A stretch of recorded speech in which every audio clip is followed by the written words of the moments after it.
Hey everyone, welcome to my channel. So in this video I'm going to try to solve this problem, do some left coding work. At the same time, I'm going to try to follow the general interview steps while trying to solve this problem. So let's get started.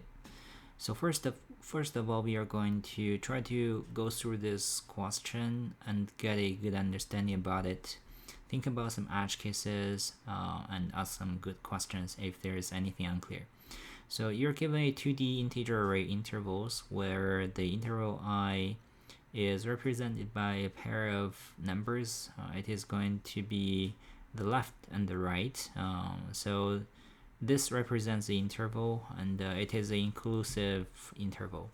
The size of an interval is defined as the number of the integer it contains, or it could just be right minus left plus 1. So you're also given an integer array queries, so the answer to J's query is the size of the smallest interval such that the query number is within the interval. If no such interval exists, then we are going to return the answer as -1. So let's see. So return an array containing the answer to the queries. Let's say for this intervals and the queries, we are going to return this kind of array. So the first number is 3. That is because for number 2, the smallest interval containing 2 is this one, which is 2, 4, and the length of it is 3. Alright, so let's see the constraints. So the constraint says the query length and the interval length both are within 1 to 100k, so no empty arrays. That's a good thing. We don't need to consider that kind of edge case, like empty input. And each interval is represented by a pair of numbers. Left and right is anywhere between 1 to 10 million. Query number is between 1 to 10 million as well. So having said that, let's think about how to solve this problem. So the first idea to solve this problem is a brute force solution. What we could do is actually like a 2-layer of the for loop. For each of the query number, we go through every intervals, try to find the smallest interval containing the current query number we are trying to find the answer for. So for this one, the runtime, of course, it is going to be O and M. So let's say N is the length of the interval array, M is the length of the queries array. So brute force solution O and M, of course. So there should be a better solution regarding the runtime. So let's see. Let's say we have like a smarter way to solve this problem.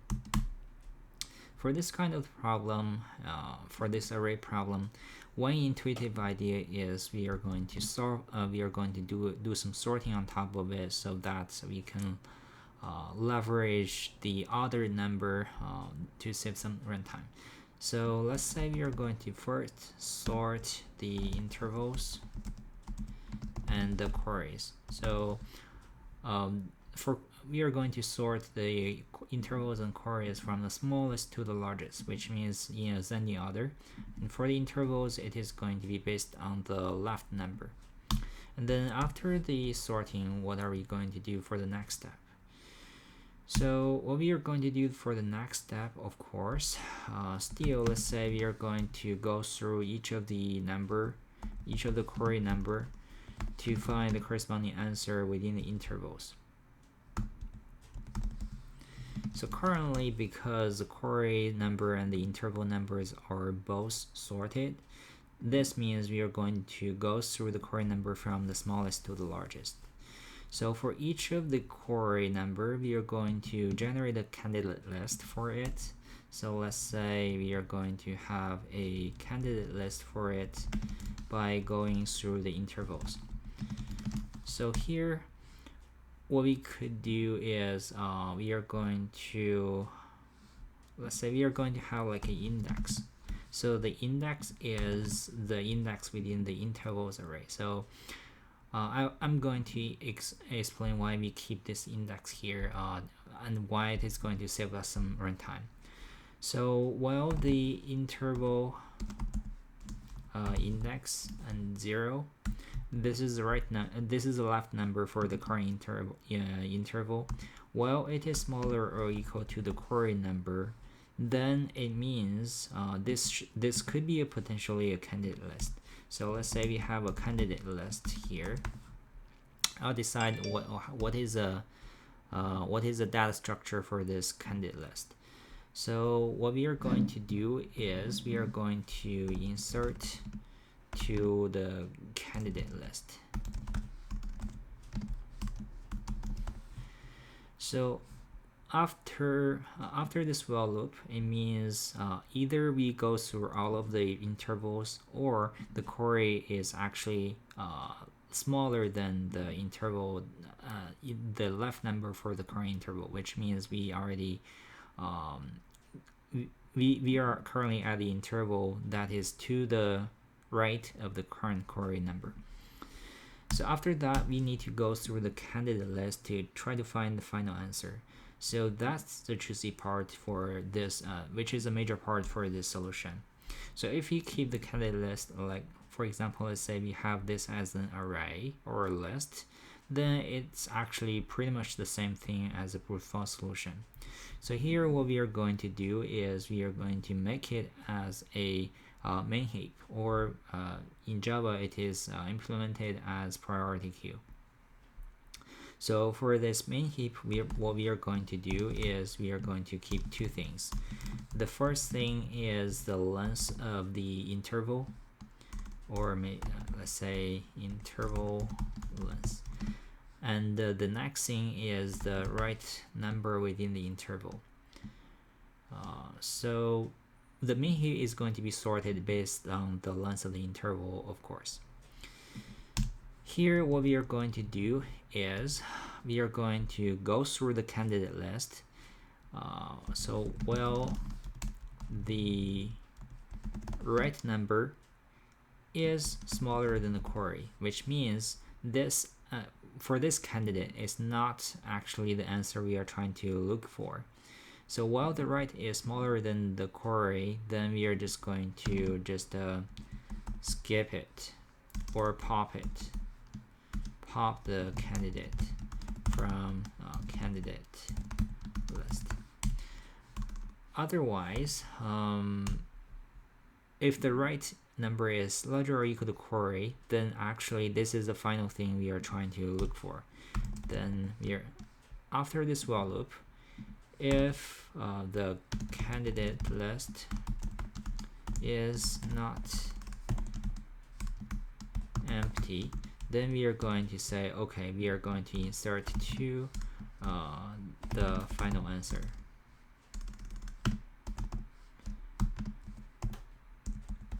Why that is the case? That is because the main heap is sorted based on the interval length. So whatever comes first, it has the smallest length. So that's why we have this kind of thing here. Like the first thing comes out of the main heap, that is actually the final answer we are trying to look for.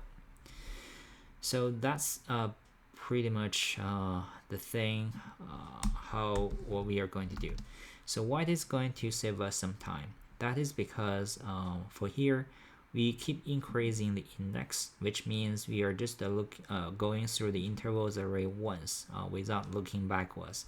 So that is why it is going to save us the runtime. And why this would be a correct answer?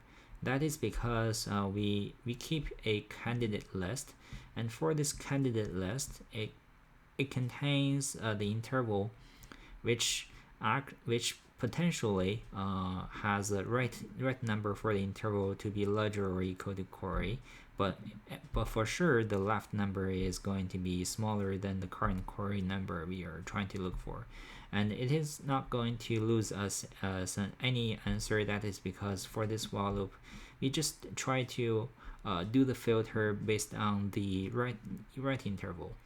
So the query number is already sorted. For example, we have for the formal query number, if it is already larger than the right number, then for the next number, of course, the right number for the interval is smaller than the next query number. So that's a general intuitive idea how we are going to solve this problem. So the runtime for here, it is going to be O n log n plus m log m. That is due to the first part we do the sorting.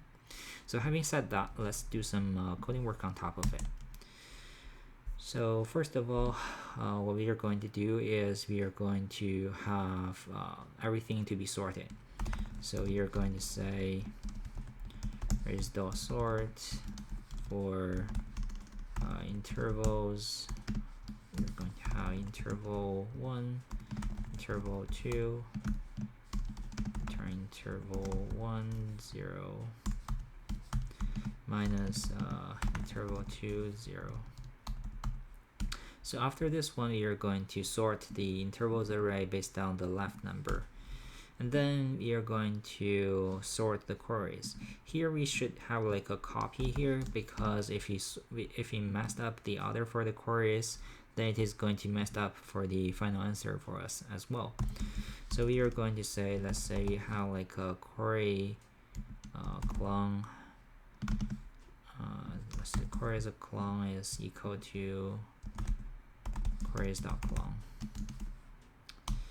And then we are going to sort the clone instead of the original array. So after that, we have everything to be sorted. Like I said, we are going to have the main heap, but beyond that, I also need to have a map. So this map is going to have key as integer and value as integer. So the key is the query number, because we already we already sorted for this copy of the queries, and key is a query number and value is the answer we are looking for, which is the length of the smallest interval for it. So let's say this is like the query and the interval length, then, or maybe we just keep it as interval. Call new hash map. And finally, based on this one, we are going to make use of this map and the query's integer array to generate the final answer, which is like this integer array as well. So we are going to keep this one, and we are also going to keep this index, and of course we are going to have the priority queue. So here I think we need to define a data structure. So let's say this is something called so let's say we call it interval, of course. Let's say we call it interval. So we are having the left. Okay, so this is the int. We have the right, and we have the length for it. So this one, the priority key is of course going to be sorted based on the length. So let's say we have the public interval, so left, right, length, or maybe just to give it the left and right. So left is equal to left, and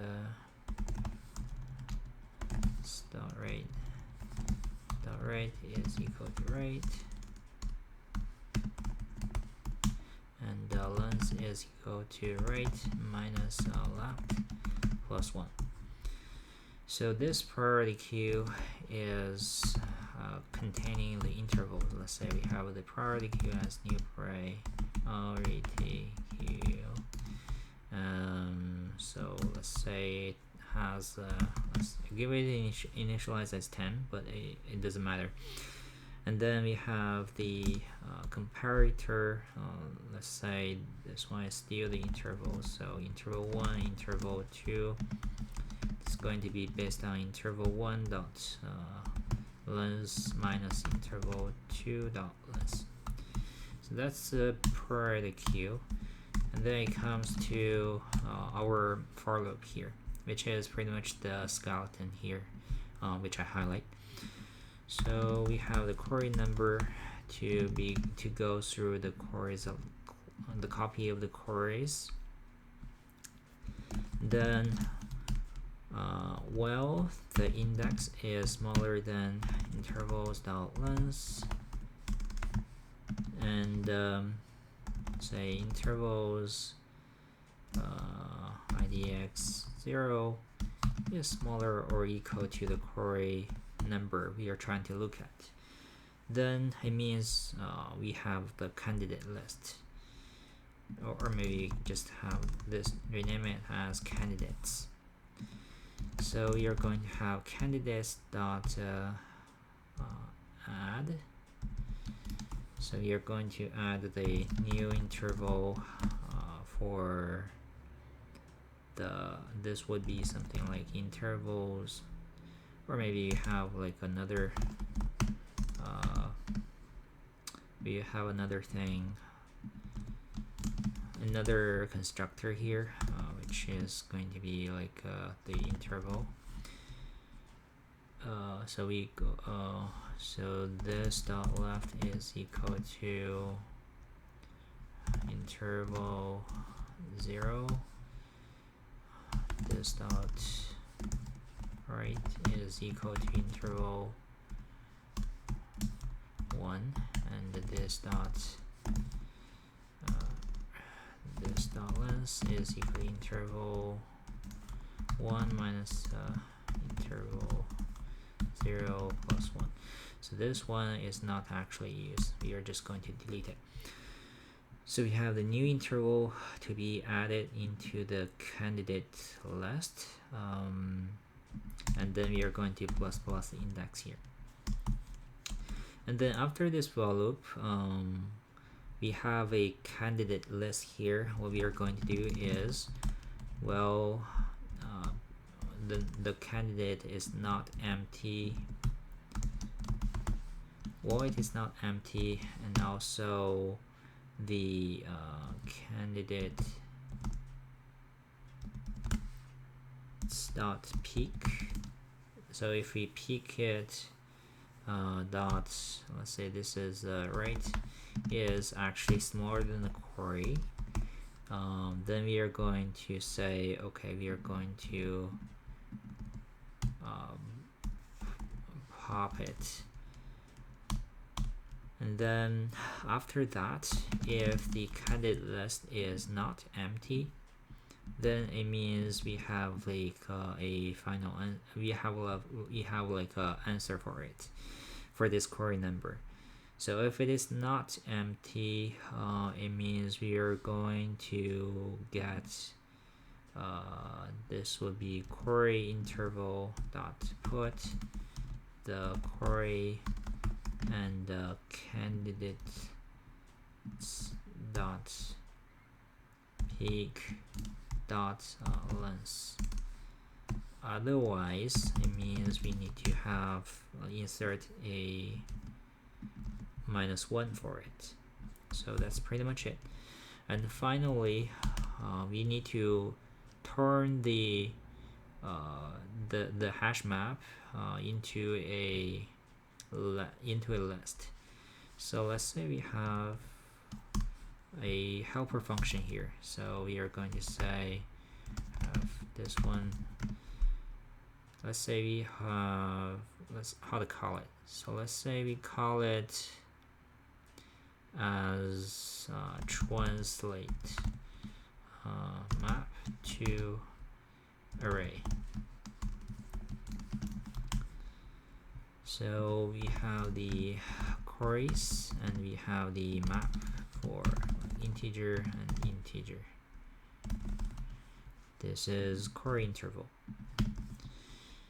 So we are going to go through, first of all, we need to have like an array. So this, let's say this is the answer, or just ret is equal to new int queries dot length. For each of the query number, you're going to, so okay, so this would be like idx is equal to 0, starting from equal to 0. So ret idx plus plus is equal to